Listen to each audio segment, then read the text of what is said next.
Greetings, my friends! Today's video is about how to transform your basic Regenier longsword, or more specifically its handle, from a simple cord wrap handle into a beautiful leather wrapped one for very little cost, almost no cost, and you can do it yourself. Here is a little bit of background on why I chose this video. This is my basic Regenier, the first Featherschwert that I ever bought. If you don't do HEMA, don't worry about it. Featherschwert is a type of longsword that we use in HEMA. So my trusty Regenier has lasted all these years. It never broke, it never deformed, never had any problem.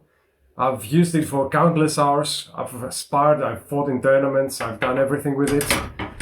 And that's a testament to its durability and quality. But there is a little bit of a problem with those basic, simple cord-wrapped handles. Before I go into details about the little problem, let me say that there is the option to customize your sword and to order a leather handle for a small extra cost from the Regenier website when you're buying a Regenier sword. But many people, including me and my wife, when they buy their first sword, they avoid that step for the extra cost. They think that a cord-wrap handle is fine. And so they buy the simple cord wrap handle, and it actually is fine, there is no problem with it, except that inevitably, at some point, a sword is going to strike that handle. It's inevitable. It's very uncommon, but it will happen at some point. And when that happens, the result will be a broken cord at the point of impact. So then that string, that cord that is wrapped around the handle, is going to start unraveling. And that means that you will end up with frayed threads on your handle of your longsword. And that's not looking pretty anymore, is it? So if you're like me and you have that simple, basic, cord-wrapped handle on your sword, be it a longsword or actually even any other kind of sword, and you want to turn it into something that looks from that to this cool, then this tutorial is for you.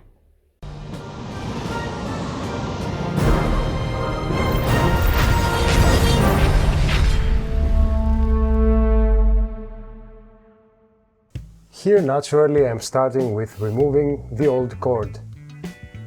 So, as you can see, it was burst in the middle. It's the first part that I removed. This was glued very well, very tightly to the wood. So, it took a little bit of work to remove with a box cutter. I'm trying to scrape away the parts that are glued very well, and then removing the cordage.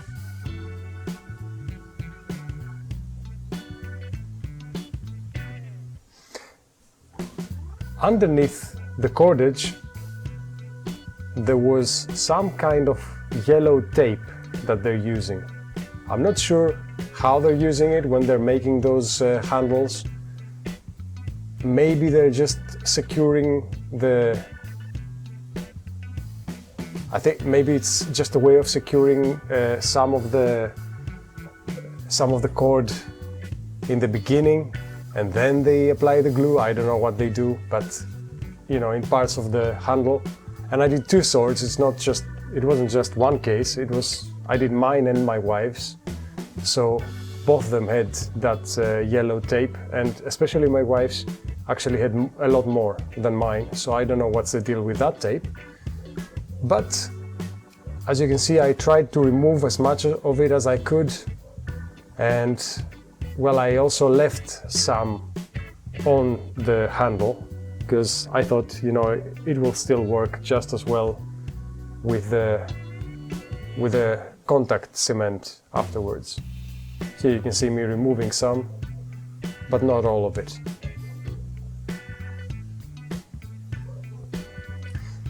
And here I'm taking the leather strip,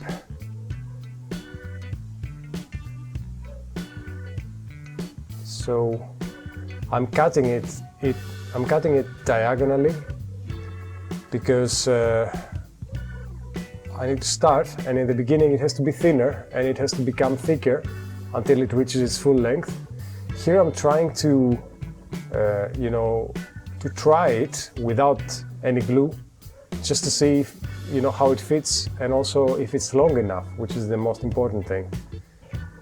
I bought those pretty long, and they were actually not expensive, they were pretty cheap.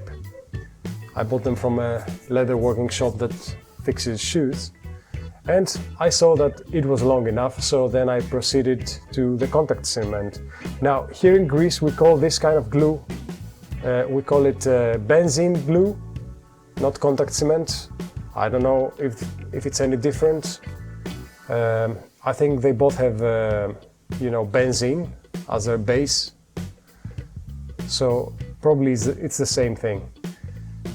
It's got the same idea anyway, which is you apply it on both surfaces and you wait until it dries, and then you glue the two surfaces together.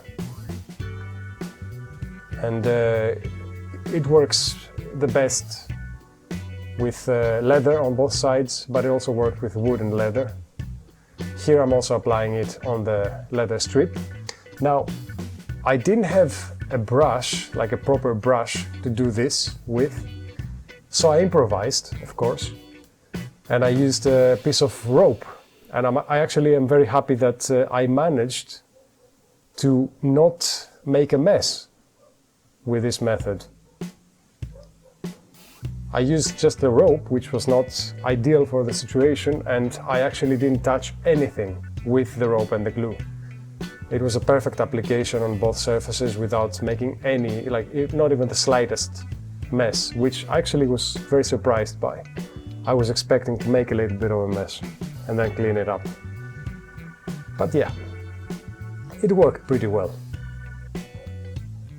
So lesson learned. Next time you don't have a brush, you can use just a piece of rope. Just cut a small piece of rope, use it as a brush. Apparently it works. Now, the solvent that this glue has inside is really strong, and from what I read, if it's contact cement, it's pretty unhealthy too, but yeah, well, it only lasts as long as you wait for it to dry, and you can just get out of there, which is what I did, until it dries. Here I'm starting to apply it, so I'm starting from the thin side, then giving it an angle, as you can see.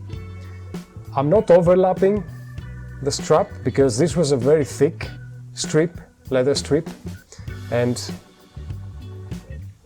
the handle would become super thick in this way. It became a little thicker, just the way I did it even, which I wanted actually, because my hands are a little big and the handle was a little bit too small for my hands. So now it's actually perfect with this thickness. So as you can see, I'm reaching the end, and then I have to think about how I'm going to do the end. So what I thought is I'm going to use the crosscut as a guide, as a ruler, and just cut the strip, and this actually worked perfectly.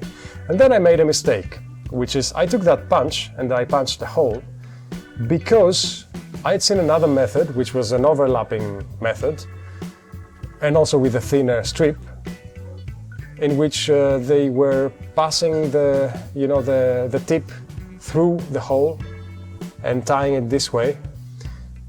This is not suitable for this type of application, because now it's not overlapping, so I just need to do it as I did it, without the hole. I didn't need the hole. So I use a screwdriver to fix the ends. Then I took the small piece back, as you can see. This is the piece that I punched out of the place, and I put it back actually. I put it back in its spot because it had glue on it, and the wood had glue on it, so it just it stuck perfectly well. Then I wanted to fix the ends. As you can see, the two ends of the strip are standing out a bit because they didn't have glue apparently. I didn't glue them too well, so that spot didn't have so much glue, so they didn't, well, the top one was alright, but the bottom one needed a little bit of work, so I just applied more glue, fixed them. And then to finish it off, I thought I would use a little bit of just some universal glue and apply that at the ends just to seal it off. completely. That's what I did, use a screwdriver to drive it into the crevices, and it worked perfectly well, and I was very happy with it. So in the end of it, this was the final result. Enjoy!